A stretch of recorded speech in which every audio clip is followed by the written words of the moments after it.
అందరికీ నమస్కారం. ఈ రాశి వారికి జరిగే శుభాలు అశుభాలు ఏంటో తెలుసుకుందాం. ఈ వీడియోని తప్పకుండా చివరి వరకు చూడండి. ఈ వీడియోని ఇంకా లైక్ చేయకపోతే వెంటనే లైక్ చేయండి. ప్రతిరోజు మీ రాశి ఫలాలు అందరికంటే ముందుగా తెలుసుకోవాలంటే కింద కనిపిస్తున్న రెడ్ కలర్ సబ్స్క్రైబ్ బటన్ ని క్లిక్ చేసి పక్కనే ఉన్న బెల్ బటన్ ని యాక్టివ్ చేయండి. అలాగే ఈ వీడియోని తప్పకుండా మీ మిత్రులతో షేర్ చేయండి.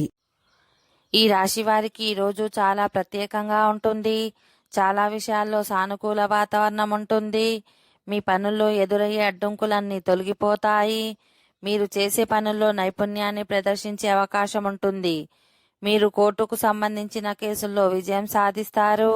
మీ కుటుంబ సభ్యుల నుంచి పూర్తి మద్దతు లభిస్తుంది. వ్యాపారులకు మంచి పురోగతి లభిస్తుంది. విద్యార్థులు భవిష్యత్తులో మంచి ఫలితాలను పొందుతారు. ఈ సాయంత్రం మీ స్నేహితులతో విహారయాత్రలో గడుపుతారు. ఈ రోజు తోబుట్టువుల భవిష్యత్తు గురించి ఆందోళన చెందుతారు. అయితే మీ తండ్రి సలహాతో మీరు ఈ సమస్య నుండి బయటపడతారు. ఈ రోజు మీరు కుటుంబ సభ్యులతో కొద్ది దూరం వెళ్ళవలసి వస్తే తప్పకుండా వెళ్ళండి. అది మీ మనస్సుపై భారాన్ని తగ్గిస్తుంది. ఈ రోజు స్నేహితులతో ఏదైనా గొడవలు జరిగితే దాన్ని పెంచుకోకండి. వివాహ యోగమున్న వారికి ఈరోజు మంచి వివాహ ప్రతిపాదనలు వస్తాయి. ఓకే ఫ్రెండ్స్, ఈ వీడియో నచ్చినట్లయితే మా ఛానల్ ని సబ్స్క్రైబ్ చేసుకోండి.